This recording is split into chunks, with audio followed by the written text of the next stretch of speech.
Hey, what's up? Welcome back dito sa ating channel dito sa Box TV. Alright, so tayo nagbabalik-balik mga kababayan at ngayon ay pag-uusapan natin, no? Grabe itong nangyaring Senate hearing kahapon, no? At ang grabe na nakita natin dito ay ito pong General Manager, no? Ng Wawaw Builders, mga kababayan. Grabe, no? Para tong para tong ano ba tawag natin doon? Laging nakatungo mga kababayan, no? Guilty, parang guilty. Guilty siya doon sa mga katanungan sa kanya regarding diyan sa mga ghost project mga kababayan, diyan po sa Bulacan.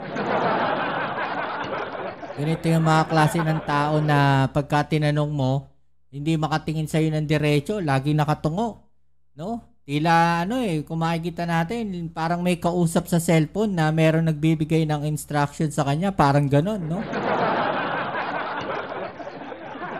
Talaga namang nainis, no, itong mga senator sa kanya, mga kababayan, dahil hindi niya masagot, no, yung mga katanungan sa kanya ng diretso. Halatang parang may pinagtatakpan. Well, hindi natin maiaalis yan, no? Pagka, pagka ang tao guilty, mga kababayan, well, hindi natin sinasabing guilty siya, no? Pero ang taong guilty, kagaya nga po nito, no, na nakikita natin, no, dito sa nangyari na to, sa manager po ng Wawaw Builders, hindi siya makatingin, no, dito sa mga senador na to, regarding dun sa mga katanungan sa kanya, sa mga ghost project. Especially sa Bulacan, mga babayan, no? Especially sa Bulacan. Okay? So, yan ang ating alamin ngayon at pag-uusapan. Pero syempre, bago ang lahat, please don't forget to subscribe. Like, share, at comment dyan sa comment section. Okay. So, panoorin natin to mga babayan, no? At kayo na magsabi, no? Kung guilty or not guilty nga ba? Ito nga, General Manager ng Wawaw Builders. Parang wawawin talaga sila, no, doon sa mga proyekto. Wawawin talaga. Especially sa mga ghost project. Imagine ninyo, umubra sila sa mga ghost project. Hindi nga, tinanong nga siya dito, mga babayan, no? Alam mo ba tong project na to? Hindi po. Malamang, hindi mo alam kasi wala nga ghost project na O, eto na. Let's go. Wawaw. Mr. Revalo, kanina, nandito ako kanina, umakyat na ako, pagbalik ko rito, nakatungo ka pa rin. Sino ba talaga kausap mo dyan? Gusto mo yung mic? Di ba sumasakit yung leg nito, mga babae?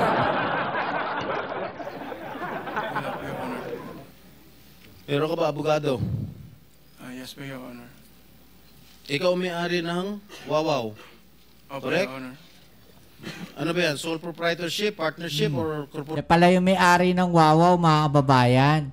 No, itong sinasabi na to na tao na to, siya pala mismo yung may-ari, no, ng Wawaw Builders. Grabe naman, di ba? Imagine mo, siya mismo pala yung may-ari na ito.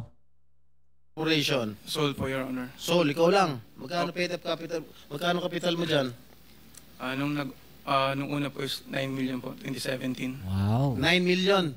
2017 po, nag-start po kami. 2017 17 po. up to now. Hindi po. Sole proprietor pa rin hanggang ngayon. Apo. Okay. Paano ka naka-garner with 9 million as your capital? Paano ka nakakuha ng malalaking proyekto sa DPWH? Nag-start lang po kami nung 2019 po na may nagka-project po. 2019? Apo. Sino kausap mo? Wala po, Your Honor. Wala po. Wala kang kausap? Wala po. Okay. Involved ka sa Ghost Project? Your Honor, I invoke my right to self-incrimination, Your Honor. No. Ano nga? Okay, ulit. I invoke my right for self-incrimination, Your Honor. What?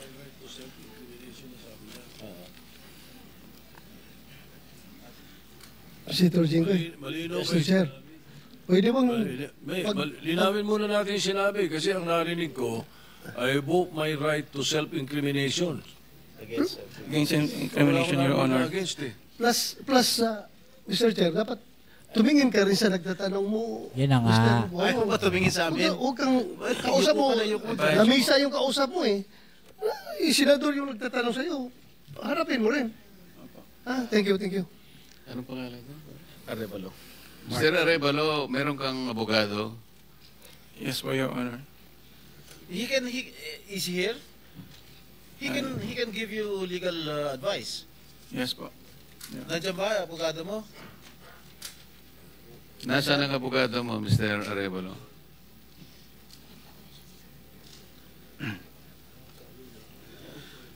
Nasagot ko po, Your Honor.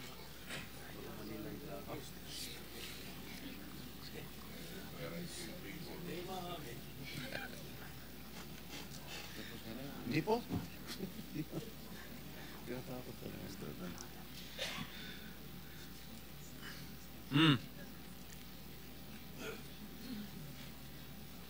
Oh, answer. Tingnan mo na, so may in-advisean ka na ng abogado mo, ha? Mr. Arevalo, Are you involved in any ghost projects? Your Honor, I invoke my right against self-incrimination, Your Honor. Ilan taon ka na? 37 po, Your Honor. 37. Wow, bata ah. Bago ka pumasok sa mga kontrata sa gobyerno, ano trabaho mo dati? May mga, may nasa construction company po ng kamag-anak po. Kamag-anak mo? Gaano kalapit yung kamag-anak mo? Tatay mo ba yan? O pinsan? Tsuhin? Mga kamag-anak lang po, tita po. Kaya nga, sino ang kamag-anak? Maraming kamag-anak. Tita po. Ha? Mga tita po. Tita mo? Nasa construction business? Opo. Tinuruan ka? Naglayasan po muna po. Ha? Layasan po. Ano Your Honor. yung mga proyekto mo? Ano mga nakuha mo proyekto dito sa DPWH? At saan? Grabe, hindi makatingin, hindi makasagot no? Yan ang problema dito, mga babae. Mr. Arevalo, alam mo, malamig na malamig ulo ko ngayon ha. Pero pag ikaw, tumingin ka ng tingin na sa cellphone mo, hindi ko alam kung ano binabasa mo dyan, humarap ka sa amin. Opo. Wala Yes po, Your ka. Honor. Ikaw may-ari nito, di ba? Yes po, O Your di Honor. dapat alam mo. Ano yung mga proyektong na-awardan sa inyo ng DPWH at saan-saan? Ano po, Your Honor? Hindi ko po na alam po yung exact number po. Gusto mo ako magbigay sa'yo? Kung saan-saan yung mga project mo? Gusto mo ako magsabi sa'yo? Come on. You're wasting our time. It's already 1:45. May session pa kami alas 3. At marami pa magtatanong. that is what I was trying to advise everybody. Kasi po, gagamitin sa session mamaya to 3 o'clock, kaya nililimit po namin ang sarili namin na magtanong. So, Mr. Chair, Senator kung hindi naman Jinggoy, sumasagot ito hindi sumasagot agad-agad ito, how can you deduct it from my time? Hey, Mr. Arevalo, Yes po, sumagot ka Yes po, agad. Your Honor. Ha? Yes po. Oh, alin-alin yung mga proyekto na na-awardan sa inyo ng DPWH at saan-saan to? Meron po kaming sa QC po, sa Metro Manila First. Meron din po sa Quezon. Bulacan. Your Honor, I invoke my right against self-incrimination, Your Honor. Anak ng patingo. Tinatanong ko, how can my question incriminate you? Tell me. Tinatanong ko lang saan yung proyekto mo. I invoke my right against self-incrimination? Sorry po, Your Honor. Ha? How can that incriminate you? Tell me. Pinapainit ang ulo namin dito eh. may incriminate siya kasi nga, hindi niya may tuturo ko siya dahil ghost project siguro. Oh, Dahil po may mga usapin na na may mga allegation po na mayroon nga pong anomalya. Kung magsasalita po ako, pwede po magamit laban sa akin. oo nga.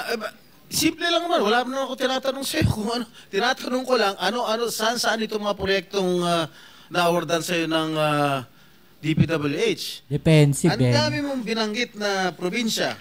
Quezon. Ano pa? Ano pong binanggit niya? QC. Karamihan ito, Bulacan. Ba't di mo mabanggit ang Bulacan? Ha? Meron ka pa nga San Juan Hindi mo binabanggit Ha? Metro Manila First po yun, Your Ano? Honor. Sa Metro Manila First po yun, Your Honor. Metro Manila First? Yes po, San Juan po. Oh. Yun po yung pinakuha namin project 2019. Sige. Yung Bulacan, meron ba? Sagot. Hindi masagot yung Bulacan no? Natatakot ba? Your Honor.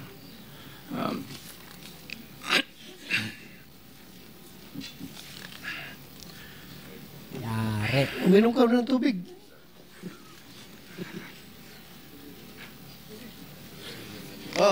Ilan? Ilan? Di ko pa sigurado, Your Honor. Dito base sa record namin, meron kang 42 projects sa Bulacan. Meron kang 42 projects sa Bulacan. Yung bulk ng na-award na contract sa inyo ng DPWH, ang bulk mo nasa Bulacan. 42. Ha? 2 sa San Juan. 2 yata sa Quezon. Meron sa Ilocos Norte. Meron sa Caloocan. Meron sa Laguna. Yan, Bulacan lahat to. San Juan. Quezon City. Tsaka identical ang presyo, ha? Identical ang mga presyo rito. 77 million, 77 million, 72 million, 72 million. Sino ba? Bakit ganun? Lahat ba last and final question. Meron Meron ba ng 42 projects above how much? Yeah, 42 projects sa Bulacan. Meron 90 million. Kaya nga, above 50? Yes, above 50 million. Lahat. So, Mr. Arevalo, kung 42 projects ito, 42 plunder cases ito Kanina sinasabi namin sa inyo, kung nakikinig po kayo, makikipag-deal kami sa inyo na po pwedeng hindi na kayo ipoprosecute criminally, magturo na lang kayo. Kasi sa palagay namin, hindi kayo ang most guilty. Kapag nakapagturo po kayo ng mga kasangkot talaga dyan, na talaga sila naman ang talagang talamak na sa paggawa nito, anong malay ninyo? Baka imbes na criminal prosecution, wag na yon. Bayaran nyo na lang ang gobyerno, pero magturo po kayo. Para meron po tayong kapuntahan talaga. Kasi kung ganito na lang tayo ng ganito, ikutan ng kito, mapipilitan po, puro plunder. Harapin po ninyo 42 plunder cases. Hindi po fair sa inyo yun Alam namin, hindi lang kayo ang sangkot dyan. Marami ang kasangkot dyan. Kaya, yung abogado po siguro nag-advise sa inyo kung nakikinig. Tingnan nyo rin po na maganda ring offer para sa amin ito. Makakatulong pa kayo sa bansa. Matigil na po ito. Meron ako papakita dito. Ilang minutes yung video? Meron ako ipapakita with the permission of the chair. Siguro 1 minute lang na video. Tingnan mo, Mr. Arevalo, kung project ng Wawaw to.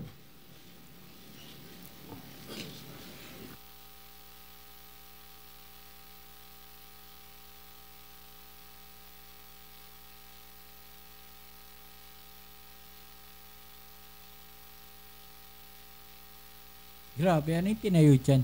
Tulay? Baka makita tulay. Familiar ka dito? Familiar ka, Tulay dyan. Mike? Tulay ng tao. Hindi ka nga talaga magiging familiar dahil ghost nga. Yun Tama? ba? Yan, Ano ba yan tinayo? ang nakalagay dyan sa report, completed. Nakakubra ka na. Nabayaran ka na ng gobyerno. Pero, hindi pa completed. Tama ba, Ms. Cabral? Ang tanong kasi dyan mga babayan, paano nakalusot yan na nasa report is completed?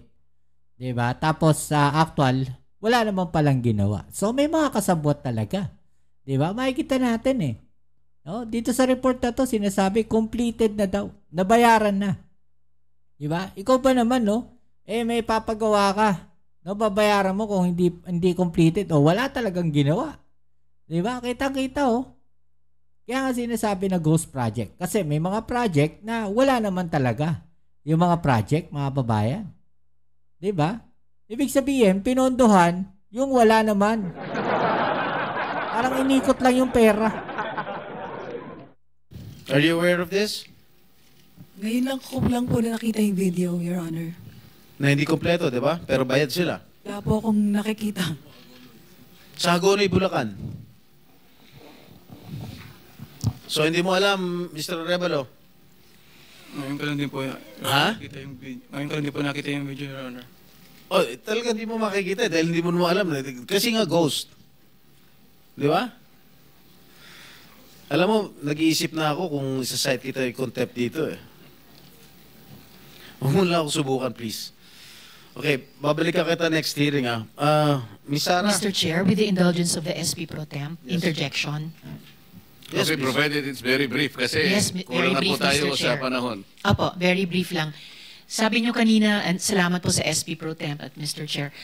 Sabi nyo kanina, Mr. Arevalo, na meron din kayong mga proyekto, ang Wawaw, sa Quezon City sa pamamagitan ng Metro Manila First. Kasama po ba yon sa dalawa lang sa 254 flood control project sa Quezon City na may koordinasyon sa LGU ayon kay Mayor Joy Belmonte? Yes po, Your Honor. Ayun yun. Yun din.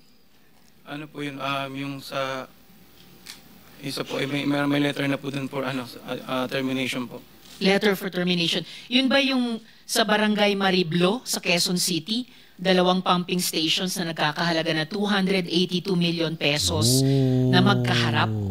I-check, yun po, ang di ko po masagot, i-check po namin, Your Honor. Sige po, pakipaalam nyo sa komite namin sa pamamagitan ng aming chair. Salamat, Mr. Chair at SP Pro Thank Tem. you. One last question. Oh, Mr. last Chair. question. Yeah, Mrs. Diskaya. Okay, so yun mga babayan, no? Talagang makikita natin, di siya makasagot at di niya mabanggit yung Bulacan. Grabe talaga yung korupsyon na nangyayari dito sa ating bansa. Ito, malinaw mga babayan na niloloko tayo. Di ba? Nag-release ng pondo, no? Pero wala namang ginawa.